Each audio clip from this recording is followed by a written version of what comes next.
Religion versus relation. Jésus au centre du Seigneur. Du commencement à la fin, cela a toujours été et ce sera toujours toi, Jésus. Salut à tous et bienvenue sur ma chaîne pour le 10e épisode de Let's Talk About It.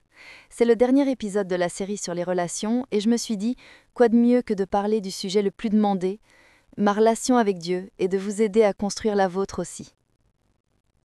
Donc oui, c'est le dernier épisode de cette série sur les relations parce que je veux casser à un nouveau thème, les questions sociales et politiques.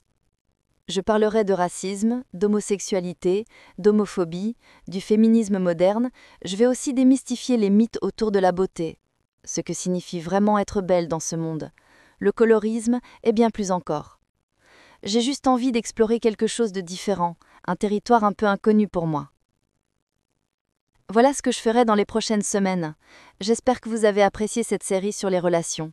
Je la reprendrai probablement plus tard, sous une autre forme, peut-être dans quelques mois, je ne sais pas encore comment. Honnêtement, tout dont je parle vient d'une inspiration divine, ce n'est pas quelque chose que je tire au hasard. Je dois le ressentir profondément pour pouvoir en parler.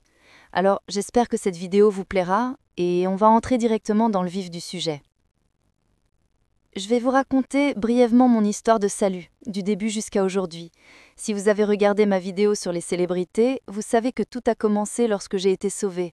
C'était en 2007. Avant 2007, je sentais toujours un vide dans mon âme, un manque de quelque chose de plus profond. J'ai cherché à combler ce vide avec les garçons, les fêtes, l'alcool, mais rien de tout cela ne me satisfaisait. Je suis arrivée à un point où j'en avais assez, je voulais plus. Et au fond de moi, j'ai toujours eu cette peur intense de mourir. Je ne sais pas pourquoi, mais j'étais terrifiée par la mort, par les meurtres, par toutes ces choses horribles. C'est ce qui m'a amenée à m'intéresser au christianisme. Je voulais comprendre ce qui se passait après la mort. Je pensais que c'était la fin ou que j'irais en enfer, je ne savais pas vraiment, mais j'avais cette angoisse, cette peur du néant. Et Dieu est si bon, il nous connaît si bien. Il nous connaît nos peurs les plus profondes et nos désirs les plus sincères, et il orchestre tout pour notre salut. Je me souviens qu'un jour, dans la rue, quelqu'un m'a donné une Bible. Bon, revenons un peu en arrière. Beaucoup disent qu'ils ont grandi à l'église. Moi, j'y allais entre 10 et 14 ans, mais je ne dirais pas que j'y ai grandi. J'allais à l'église, je m'endormais sur les bancs, je m'ennuyais tellement que je comprenais rien.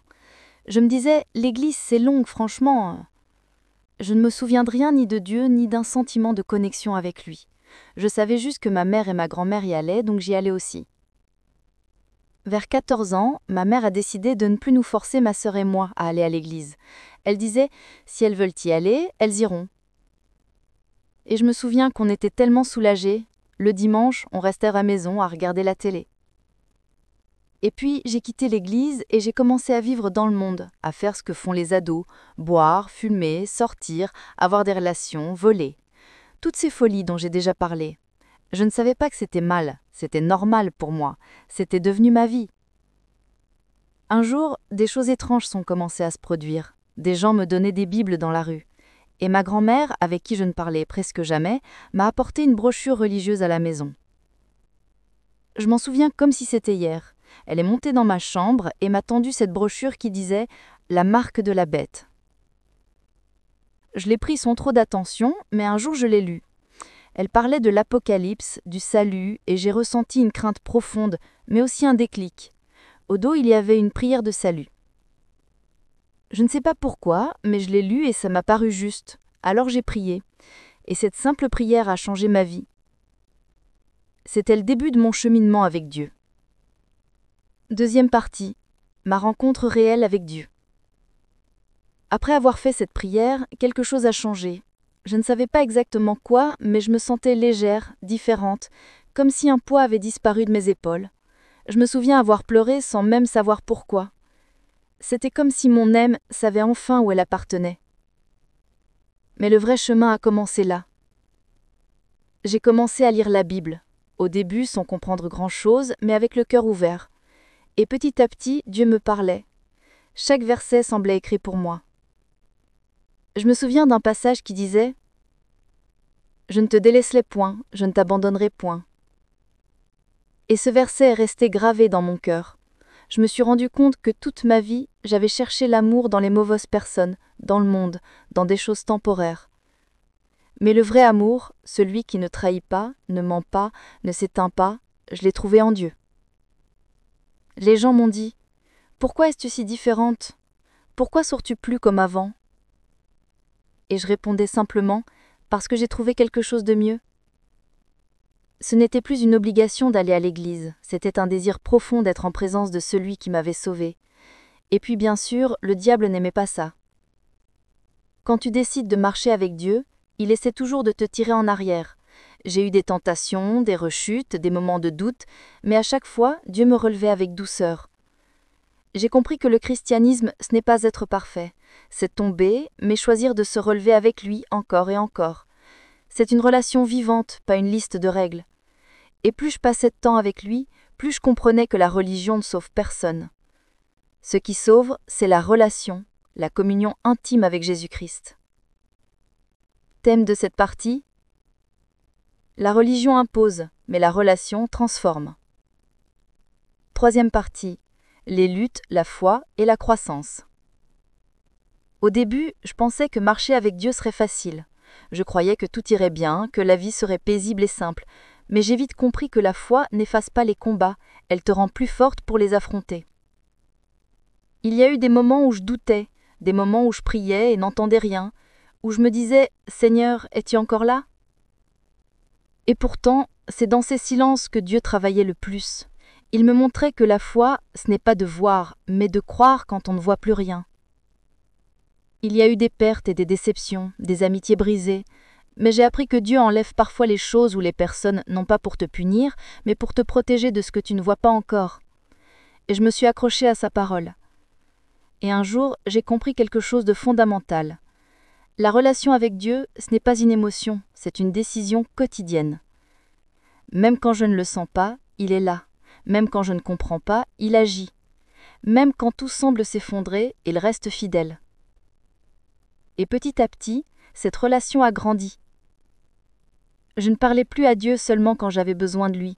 Je lui parlais parce que je l'aimais. Parce qu'il est mon Père, mon ami, mon refuge. J'ai aussi appris à pardonner, à laisser aller les blessures, les rancœurs, les trahisons, et crois-moi, ce n'est pas facile. Mais le pardon te libère plus que celui que tu pardonnes. Aujourd'hui, quand je regarde en arrière, je vois combien Dieu m'a transformée. Il a pris une garçonne brisée, confuse et perdue, et il en a fait une femme de foi, de paix et de but.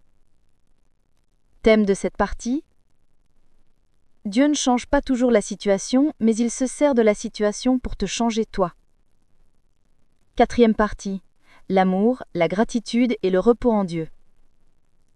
Aujourd'hui, je peux dire avec certitude, je ne suis plus la même personne.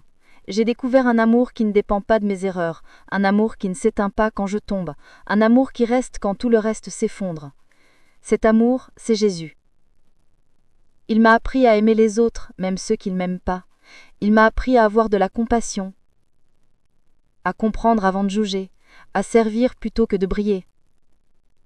Il m'a montré que l'humilité n'est pas une faiblesse, mais une force cachée dans la douceur. Et chaque jour, j'apprends encore.